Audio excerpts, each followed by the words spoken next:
Hello everyone, आप सभी का स्वागत है आपके अपने यूट्यूब चैनल विशाल गौतम 783 पर। आज है 6 नवंबर 2024 और आज के इस वीडियो में मैं आपके लिए लेकर आया हूँ 6 नवंबर 2024 के डेली करंट अफेयर्स के कुछ इंपॉर्टेंट क्वेश्चंस। अगर आप किसी भी एग्जाम की तैयारी कर रहे हैं तो ये वीडियो आपके लिए काफ़ी ज़्यादा इम्पोर्टेंट रहने वाली है।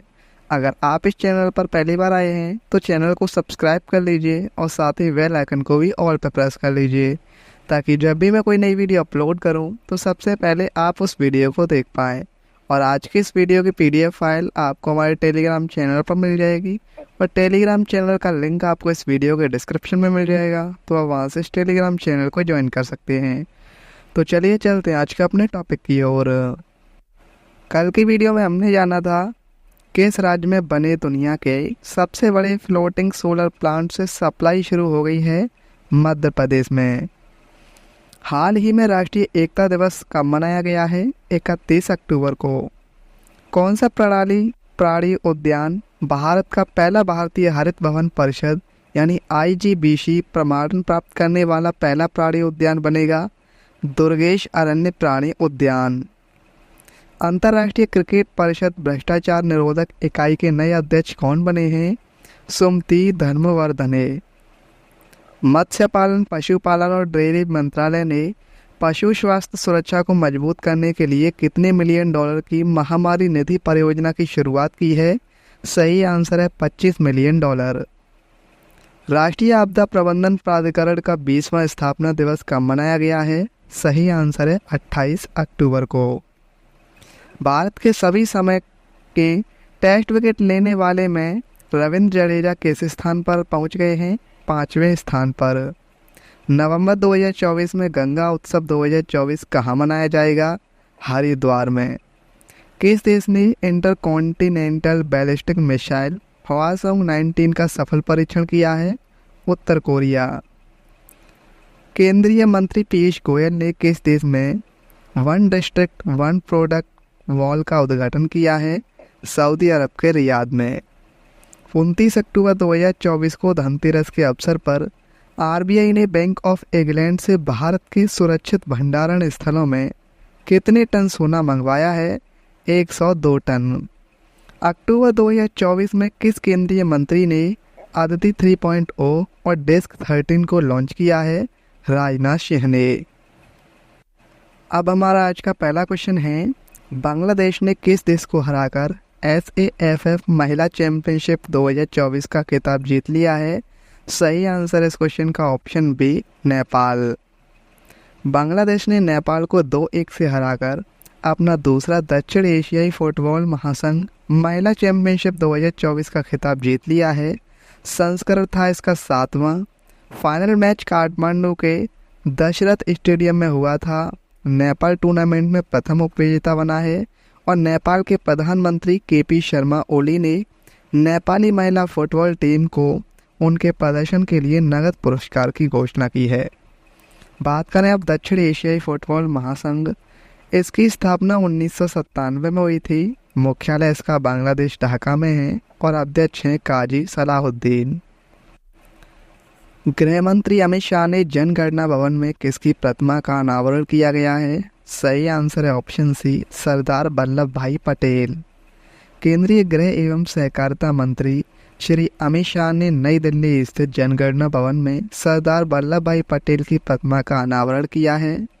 सरदार वल्लभ भाई पटेल भारत के पहले गृह मंत्री और पहले उप प्रधानमंत्री थे।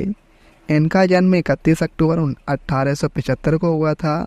सरदार वल्लभ भाई पटेल को राष्ट्रीय एकता का जनक कहा जाता है और सरदार वल्लभ भाई पटेल भारत का बिस्मार्क और लौह पुरुष भी कहा जाता है और इन्हें भारत रत्न से 1991 में नवाजा गया था। बात करें प्रतिमा स्टैच्यू 2024 की, तो प्रधानमंत्री नरेंद्र मोदी ने किस राज्य में लाचित बोरफुकन की 125 फीट ऊंची कांच की प्रतिमा शौर्य की प्रतिमा का अनावरण किया है? असम के जोरहाट में। दार्शनिक संत रामानुजाचार्य की प्रतिमा समानता की प्रतिमा कहाँ स्थित है? तेलंगाना के हैदराबाद में। बेंगलुरु के संस्थापक श्रीनाथ प्रभु केम्पेगौड़ा की प्रतिमा स्मृति की मूर्ति कहाँ स्थित है? बेंगलुरु में। डॉक्टर भीमराव बाबा साहेब अम्बेडकर जी की 131वीं जयंती पर 70 फीट ऊंची प्रतिमा स्टैच्यू ऑफ नॉलेज का उद्घाटन कहाँ किया गया है? महाराष्ट्र के लातूर में। श्री रामानुजाचार्य की 4 फीट ऊंची शांति प्रतिमा स्टैच्यू ऑफ पीस का अनावरण गृह मंत्री अमित शाह ने कहाँ किया है? जम्मू कश्मीर के श्रीनगर में। दुनिया की सबसे ऊंची प्रतिमा स्टैच्यू ऑफ यूनिटी किस राज्य में स्थित है? गुजरात में। किस देश में तमिल कवि तिरुवल्लुवर की प्रतिमा का उद्घाटन किया गया है?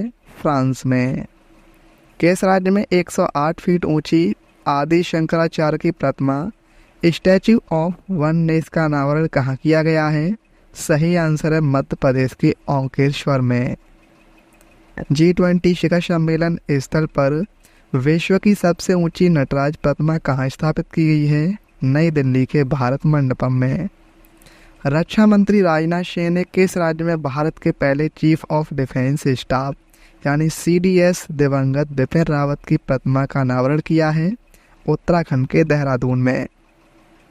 डॉक्टर भीमराव बाबा साहेब अम्बेडकर जी की 206 फीट ऊंची मूर्ति स्टैच्यू ऑफ सोशल जस्टिस का उद्घाटन कहाँ किया गया है? आंध्र प्रदेश के विजयवाड़ा में। नेक्स्ट क्वेश्चन है, हाल ही में बोत्सवाना के 6वें राष्ट्रपति कौन बने हैं? सही आंसर है option C, Duma Boko. Umbrella for democratic change party के उम्मीदवार ड्यूमा बोको को बोत्सवाना के 6ठे राष्ट्रपति के रूप में चुना गया है। इनकी घोषणा बोत्सवाना के मुख्य न्यायाधीश टेरेंस रन्नोवाने ने की है। ड्यूमा बोको को 5 साल की अवधि के लिए चुना गया है। और बोत्सवाना की अगर हम बात करें तो राजधानी है गाबोरोन, मुद्रा है बोत्सवाना पुला और राष्ट्रपति हैं Dumas Boko. India Yamaha motor का नया चेयरमैन किसे नियुक्त किया गया है? सही आंसर है ऑप्शन ए, इटारू ओटानी को। इंडिया यामा मोटर ने इटारू ओटानी को अपने नए चेयरमैन के रूप में नियुक्त किया है।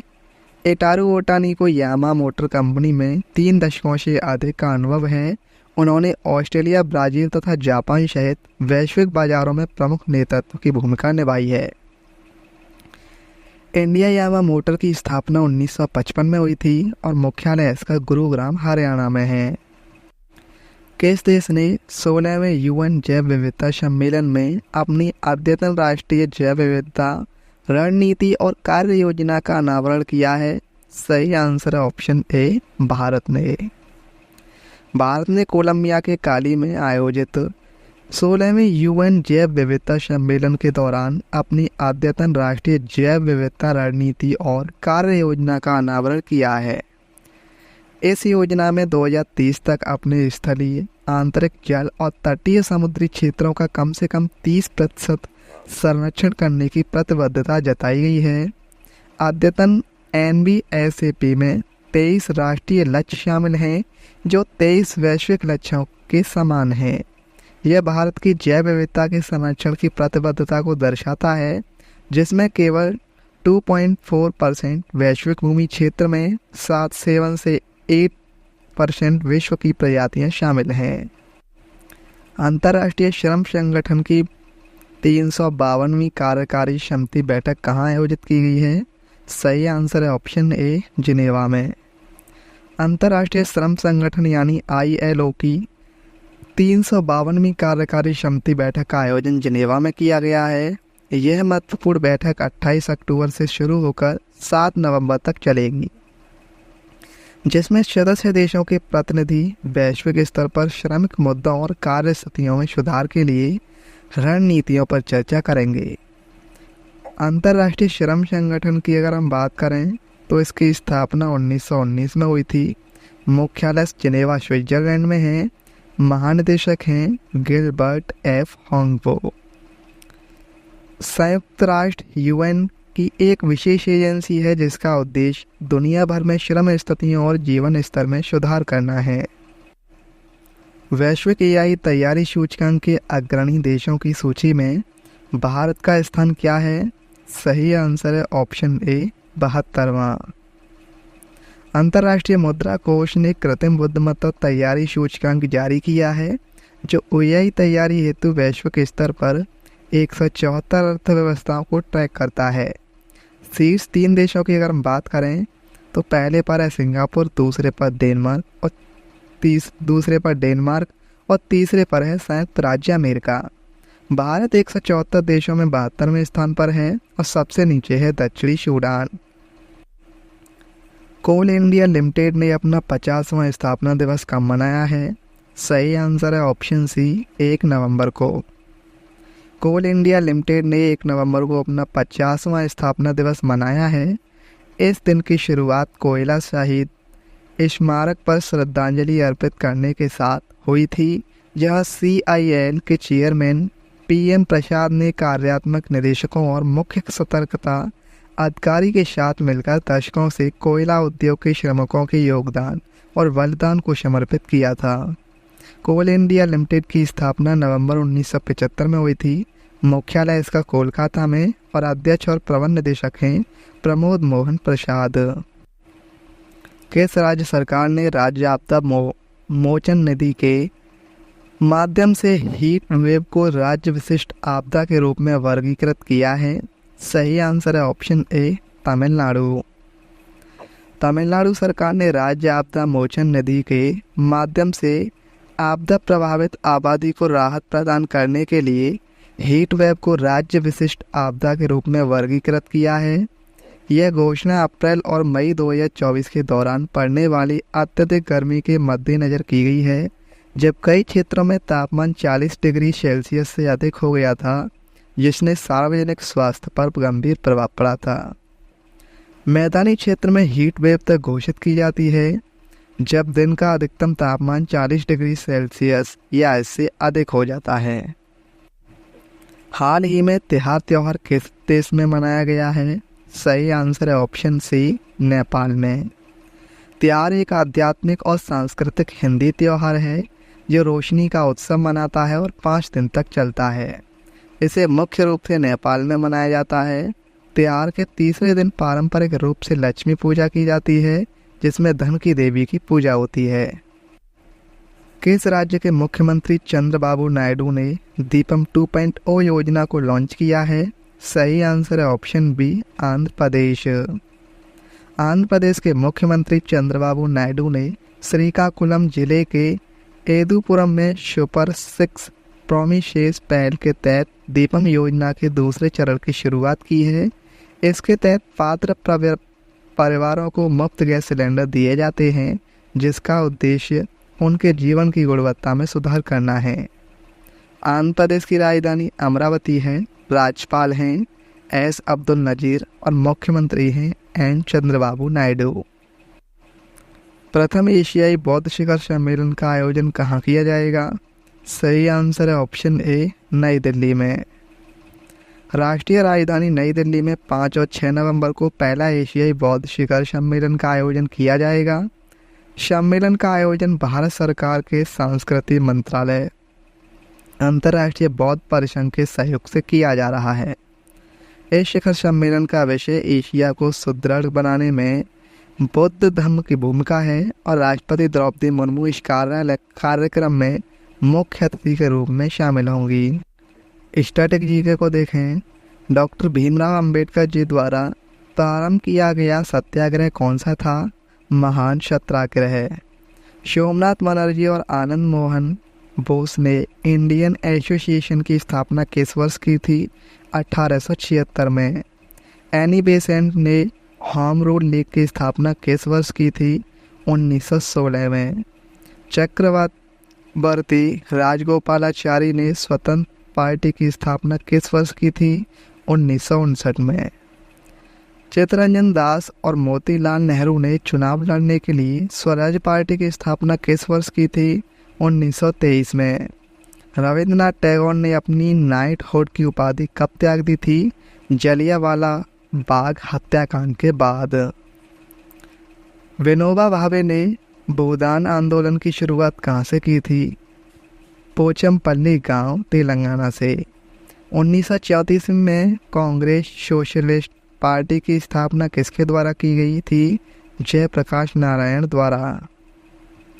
कांग्रेस की महिला शाखा की स्थापना 1944 में किसके द्वारा की गई थी? सुचेता कृपलानी द्वारा भगत सिंह सुखदेव राजगुरु को फांसी कब दी गई थी? मार्च 1931 में। कल की वीडियो मैंने आपसे क्वेश्चन पूछा था, अंतर्राष्ट्रीय क्रिकेट परिषद भ्रष्टाचार निरोधक इकाई के नए अध्यक्ष कौन बने हैं? सही आंसर था इसका ऑप्शन बी, सुमति धर्मवर्धने। अब आपके लिए आज का क्वेश्चन है, बांग्लादेश ने किस देश को हराकर SAFF महिला चैंपियनशिप 2024 का खिताब जीता है? इस क्वेश्चन का सही आंसर आपको कमेंट में बताना है। अगर आपको ये वीडियो आज की हेल्पफुल लगी हो तो आप इस वीडियो को अपने दोस्तों के पास जरूर शेयर करना, और अगर आप इस चैनल पर पहली बार आए हैं तो चैनल को भी सब्सक्राइब जरूर कर लेना। तो चलिए चलते हैं। जय हिंद, जय भारत, वंदे मातरम।